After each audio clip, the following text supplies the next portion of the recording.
Yaorana et bienvenue dans Manava. La perle de Tahiti est l'un de nos plus beaux symboles. Elle fait rêver par ses couleurs et formes diverses les amatrices de bijoux d'exception. Nos invités du jour nous en parlent. J'accueille aujourd'hui Aline Baldassari-Bernard, qui est vice-présidente du syndicat professionnel des producteurs de perles. Bonjour. Cédric Ponsonnet, qui est directeur de la direction des ressources marines. Bonjour.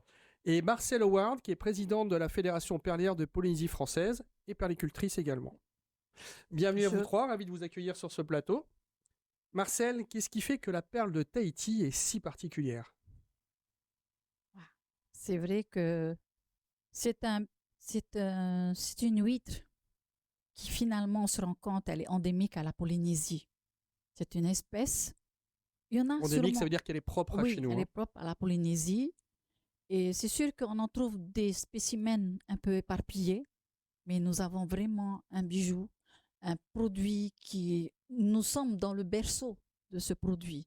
Et il faut absolument qu'on trouve des solutions pour pouvoir protéger, développer et au moins valoriser aussi. Alors dans ce cas, Cédric, comment est encadrée la perliculture en Polynésie? Est-ce que tu peux donner quelques grandes lignes du cadre réglementaire qui a été remis en place en 2017? Alors oui, 2017, ça a posé une réforme du cadre réglementaire.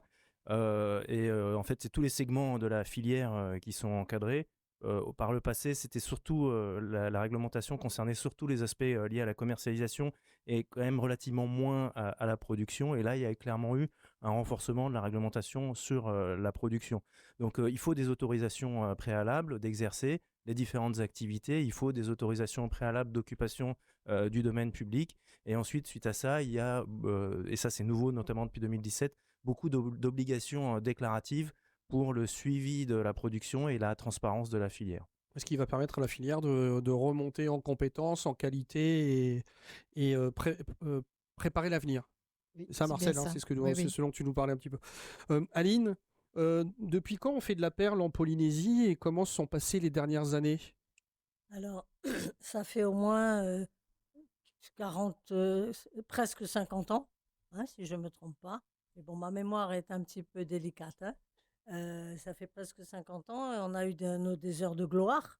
Les premières années ont été fantastiques parce que pas trop de production, beaucoup de qualité, très peu de perliculteurs à l'époque et ça marchait très très bien jusqu'au jour où, je ne sais pas, je suis obligée de le dire, mais les autorités se sont préoccupées de ce secteur et on a commencé à connaître des problèmes et surtout de la surproduction.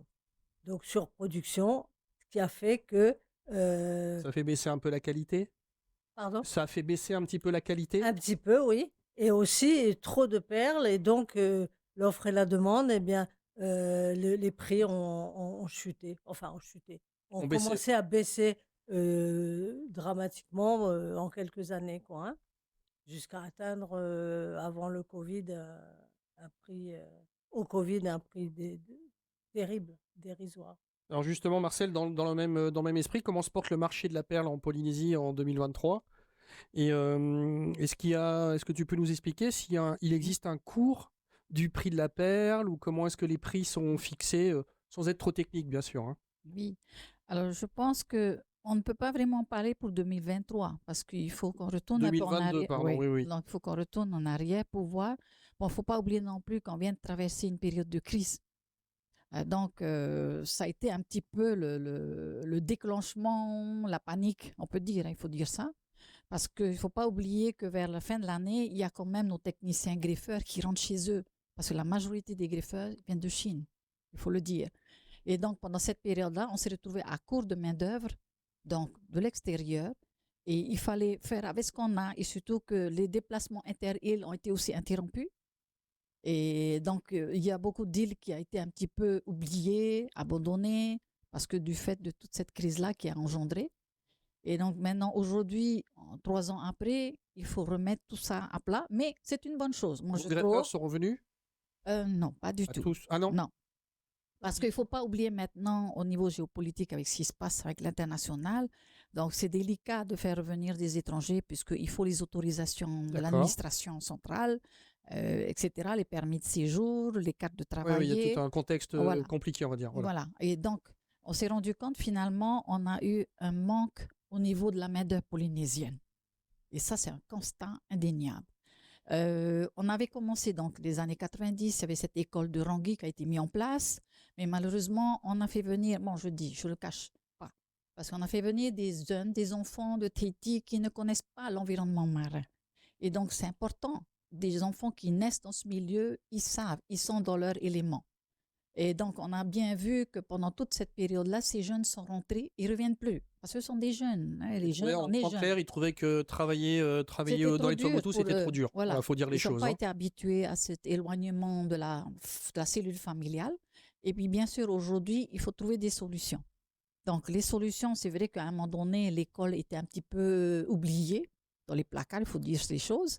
Bon, maintenant, on a une concentration dans le conseil de la périculture qui demande quand même l'avis de la production, des producteurs et de trouver des solutions. Comment allons-nous remédier? Et c'est une bonne chose qu'on fait appel à ce secteur-là qui sont sur le terrain pour pouvoir détecter dans les îles, il y a des jeunes, il y a des enfants qui sont parmi aussi les périculteurs, les producteurs, que c'est une bonne chose. On a démarré l'année dernière, d'ailleurs, les formations de ces jeunes-là, mais remplacer 300 greffeurs, c'est pas Oui, du ça jour au ça lendemain. va pas se faire du jour au Non, lendemain, exactement. ça va prendre du temps. Cédric, comment justement vous pouvez aider ou comment est-ce que vous les aidez?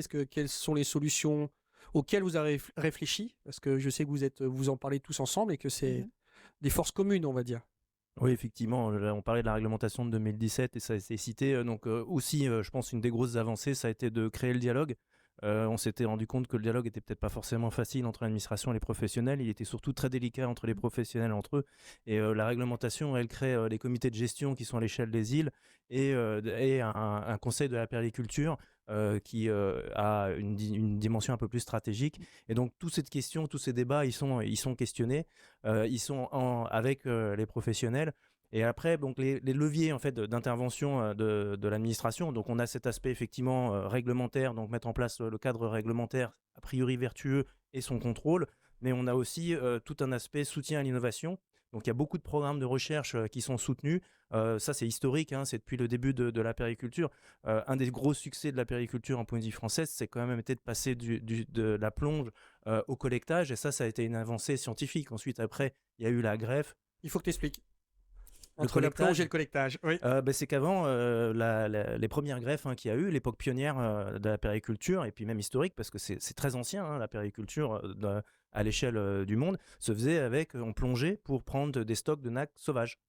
Ça a vite montré ses limites, et en fait, avant d'être utilisé pour la perle, c'était même utilisé pour la nacre, hein. Et donc, il y avait vraiment, et ça a été le cas dans beaucoup d'endroits, pas qu'en Polynésie française, mais des problèmes sur les stocks. Et le collectage naturel, qui est une grosse force en fait de la périculture en Polynésie française, parce que ça marche relativement bien, permet en fait de collecter des larves et de les faire grossir et de plus avoir à aller prélever dans les stocks sauvages. Donc les innovations, le soutien à l'innovation continue. Donc au début c'était vraiment de l'apprentissage, la connaissance de la biologie de l'espèce. Ensuite après ça a été sur la zootechnie. Aujourd'hui on est dans la génétique. C'est-à-dire que là maintenant on essaye vraiment de voir comment on peut améliorer, travailler sur l'amélioration de la génétique, et on compte beaucoup. Ça ce sera un des projets avec les professionnels dans les prochaines années, c'est le développement des closeries pour pouvoir, on pourra jamais remplacer complètement le collectage naturel, mais on voit clairement qu'il y a beaucoup d'enjeux à aussi développer des écloseries. Donc ça, c'est soutien à l'innovation. Et ensuite, on a parlé de la formation.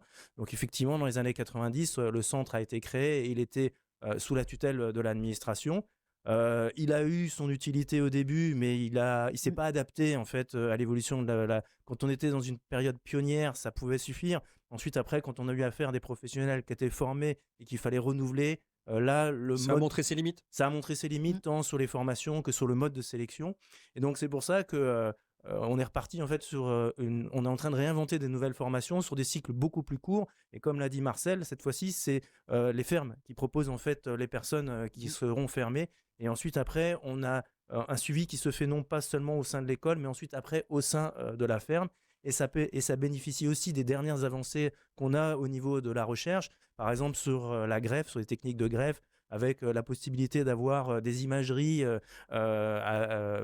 des analyses en fait très très fines dès les débuts en fait de la greffe. Et ça, on n'est pas obligé d'attendre pratiquement 2 ans pour récolter une perle. On peut dès les premiers mois voir si en fait les bonnes techniques, les bonnes pratiques, elles ont été acquises. Donc c'est on va dire un cumul de compétences. Tout le monde va dans le bon sens et on essaye de faire en sorte que notre C'est perle de vrai. Tahiti continue à être aussi qualitative. Oui, c'est vrai, si je peux Vas-y Marcel, dis-moi. répondre aussi, c'est qu'à une époque, bon, c'était les méthodes traditionnelles. Donc, on faisait avec les moyens du bord. Et puis, avec le temps, les choses ont évolué, comme encore aujourd'hui. Et donc, on a évolué, surtout qu'on s'est rendu compte quand même le stock naturel qui commençait à disparaître au profit de la plonge, là, qui a été énormément poursuivie depuis les années 50, 60, ainsi de suite. Et donc, c'était une bonne chose qu'on a pu finalement essayer de trouver d'autres solutions. Bien sûr, aujourd'hui, on est en 2023. On n'a pas encore réussi à trouver, par exemple, des matériaux qui permettraient aux pelliculteurs de respecter l'environnement parce qu'on est obligé de s'adapter avec ce qu'on nous a proposé pendant 100 ans, 60 ans. Et donc, aujourd'hui, je peux dire les choses on est en retard dans ce secteur-là parce que, bon, il faudra bien démarrer quelque part, mais on ne va pas non plus attendre longtemps parce que nous avons aussi des jeunes derrière qui doivent prendre la relève. Donc, je pense que c'est une bonne chose que finalement, on doit s'entendre sur ce sujet qui est très important. C'est quand même la première ressource à l'export. C'est un produit de luxe. Donc, on est obligé de faire très attention parce que ça touche l'environnement. Et donc là, c'est tout le monde qui est impacté par les problèmes qui vont s'en suivre par la suite parce qu'on utilise les mêmes matériaux. D'accord. Voilà. Aline, est-ce que tu peux nous expliquer comment se crée une perle ? Oui. Oui, parce que pour vous, c'est évident, mais c'est pas évident pour tout le monde. Eh bien, on utilise une nacre. Alors, à l'origine, il y a les larves du collectage qui grossissent et qui deviennent des nacres à taille greffable. Donc, on demande à un greffeur de prendre une nacre, il l'ouvre et il découpe la gonade et il insère. Alors après, il y a 2 méthodes. Soit on insère un greffon, c'est-à-dire un petit morceau du manteau d'une autre nacre, plus jeune, plus en forme.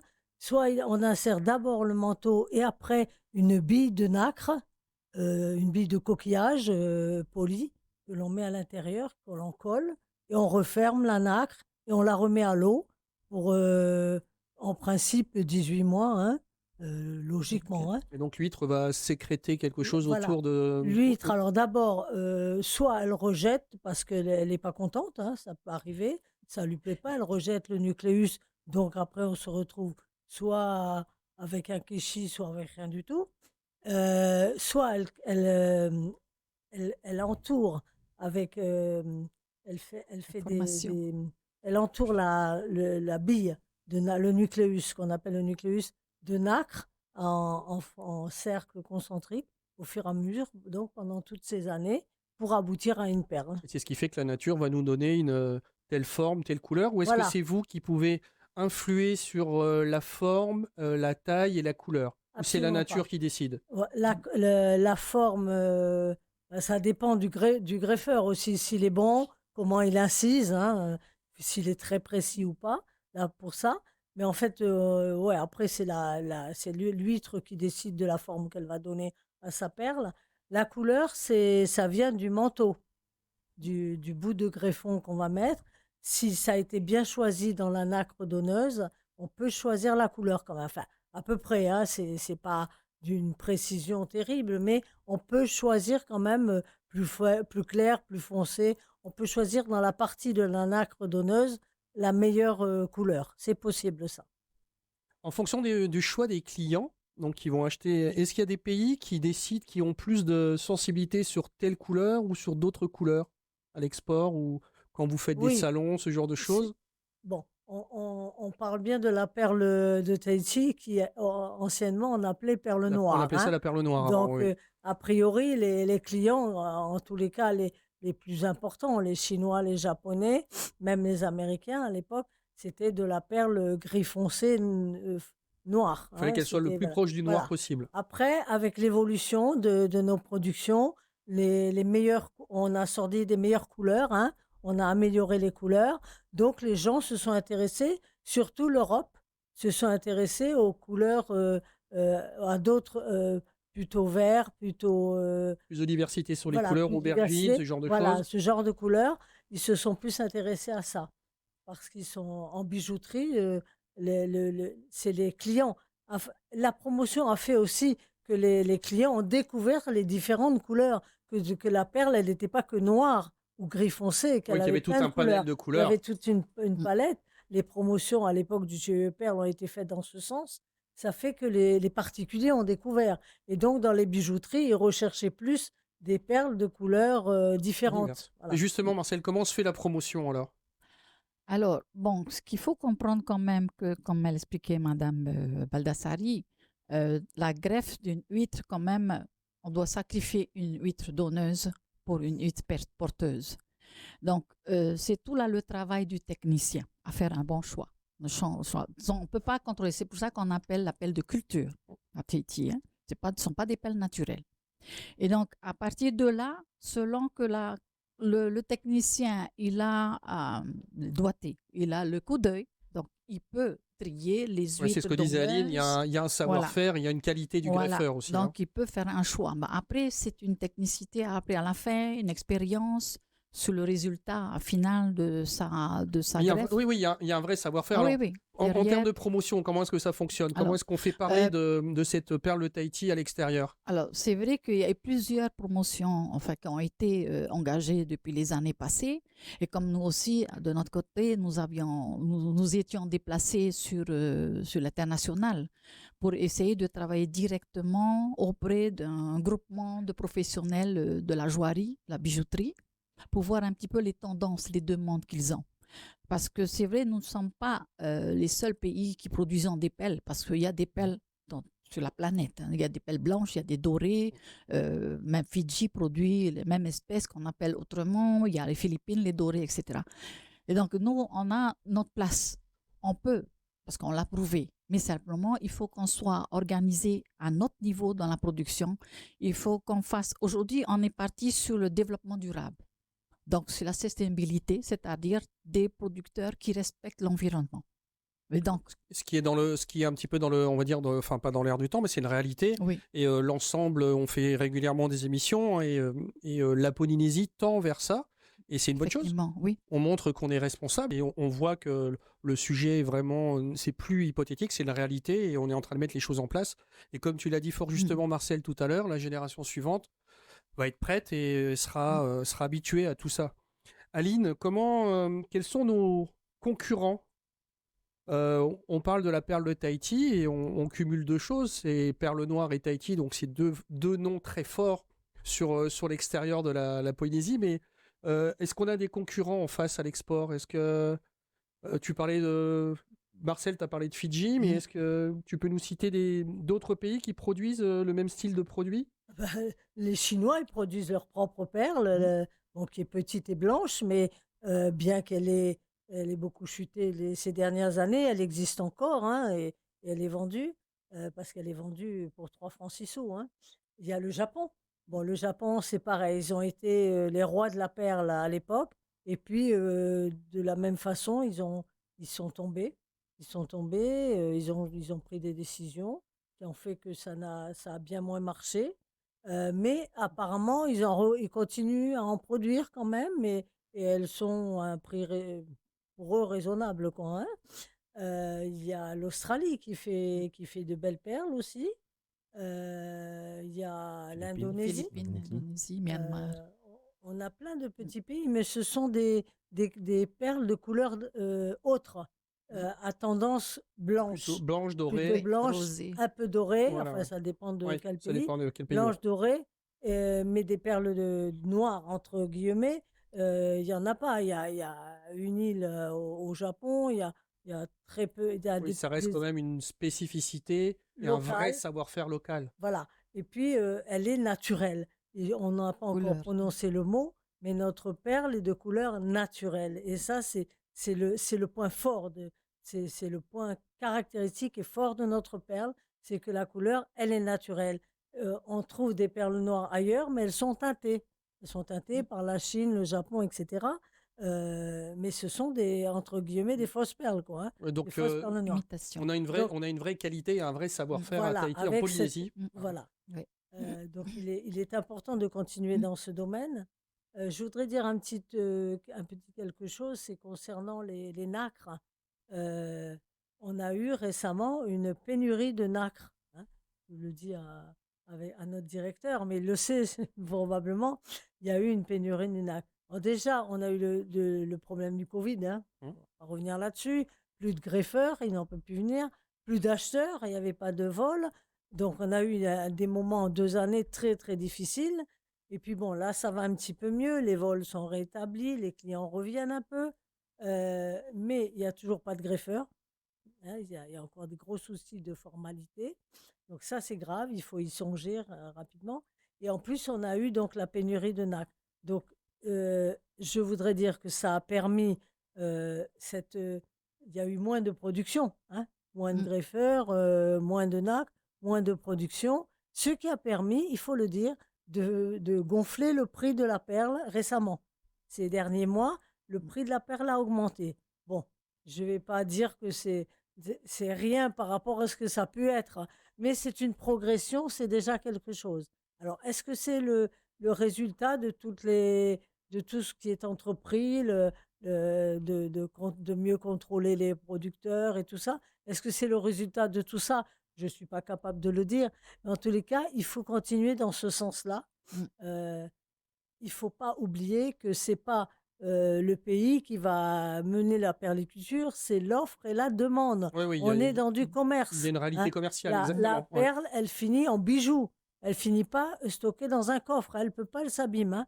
Son rôle, c'est de finir en bijoux. Et le bijou, c'est pour les particuliers, évidemment. Et donc, il faut absolument penser à ça, continuer à chercher la qualité et à ne pas trop produire Pour rester justement sur une notion de rester, qualité. pour respecter le principe de l'offre et de la demande. Marcel, est-ce que, une question qui va être un peu plus, on va dire, technique, mais est-ce qu'il y a des formations particulières pour devenir négociant? Est-ce qu'il y a une carte professionnelle? Comment est-ce que Oui, c'est encadré? En bien quelques sûr, mots. parce que bon, suite à toutes nos rencontres jusqu'en 2017, il y a eu des cartes qui ont été mises en place, hein, des cartes qui ont été mises en place, des cartes de négociants, des cartes de producteurs aussi, producteurs d'huîtres ou producteurs de perles. Et puis là, bon, ça s'est un peu élargi même aux commerçants de matériaux pour les perliculteurs, donc aussi bien pour tout ce qui est matériaux collectage, entre autres. C'est vrai que pour le moment, je pense qu'on est parti sur une bonne voie pour pouvoir réorganiser tous ces secteurs depuis l'origine des matériaux jusqu'à la source. Et bon, bien sûr, ça prendra du temps. Et donc, c'est pour ça que je pense qu'aujourd'hui, le prix d'appel est en train de monter. Ça, c'est sûr. Hein, parce que moins de produits, c'est sûr que le prix monte. Et il y a de la demande.